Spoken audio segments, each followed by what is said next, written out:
নমস্কার বন্ধুরা, আপনারা পেঁপের রেসিপি অনেকভাবেই খেয়েছেন, কিন্তু আমি যে পদ্ধতিতে আজকে বানাবো আশা করি সবারই খুব ভালো লাগবে। যে পেঁপে খায় না সেও আঙুল চেটে খাবে, এত দারুণ লাগে এটা খেতে। আর আমার চ্যানেলে নতুন হয়ে থাকলে চ্যানেলটিকে সাবস্ক্রাইব করে আমার পাশে থাকবেন। চলুন আর কথা না বাড়িয়ে এই ইউনিক পেঁপে রেসিপিটা শুরু করা যাক। এখানে গোটা গোটা করে পেঁপে কেটে নিয়েছি, একই রকম ভাবে আলুও কেটে নিয়েছি। একটা কড়াতে জল গরম বসিয়ে দিয়েছিলাম, এতে দিয়ে দেবো অল্প করে লবণ আর কেটে রাখা পেঁপে আর আলু এতে দিয়ে দেবো সিদ্ধর জন্য। কিছুক্ষণ সিদ্ধ করে নেব।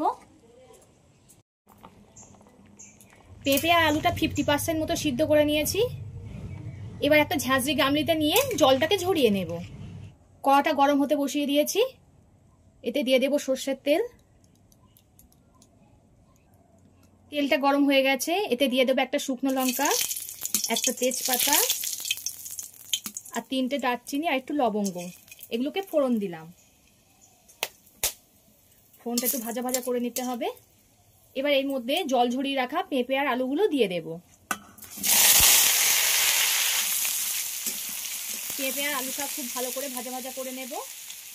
খুব একটা বেশি সময় লাগবে না, যেহেতু সেদ্ধ করা ছিল।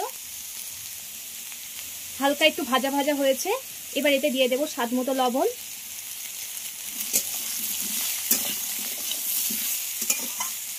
লবণ দিয়ে কিছুক্ষণ ভাজার পরে এতে দিয়ে দেবো ছোট সাইজের একটা টমেটো কুচি।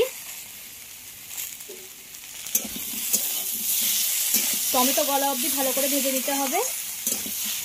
টমেটোটা গলে গেছে, এবার এতে দিয়ে দেবো ভিজিয়ে রাখা ছোলা।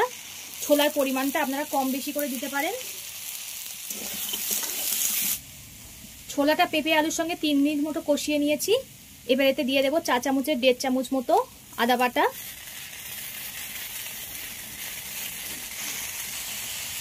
পরিমাণ মতো হলুদ গুঁড়ো, অল্প করে কাশ্মীরি লঙ্কা গুঁড়ো, চা চামচের 1/2 চামচ ধনিয়া গুঁড়ো, একই মাপের করে জিরের গুঁড়ো দিয়ে দিলাম।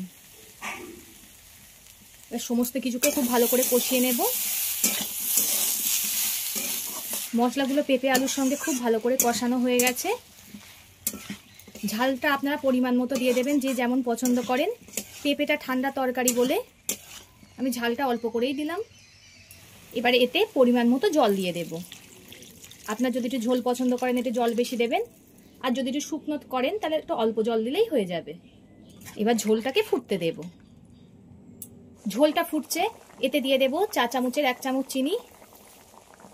মিষ্টিটা আপনারা পরিমাণ মতো দিয়ে দেবেন, কম বেশি করে নেবেন, যে যেমন পছন্দ করেন। দেখুন কত সুন্দর মাখো মাখো হয়ে গেছে।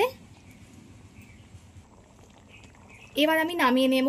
নামানোর আগে দিয়ে দেব ঘি আর অল্প করে গরম মশলা দিয়ে ভালো করে নাড়িয়ে নেব।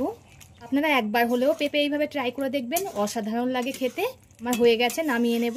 ভিডিওটা ভালো লাগলে লাইক ও শেয়ার করে দেবেন এবং কমেন্ট করে জানাবেন আপনাদের মতামত।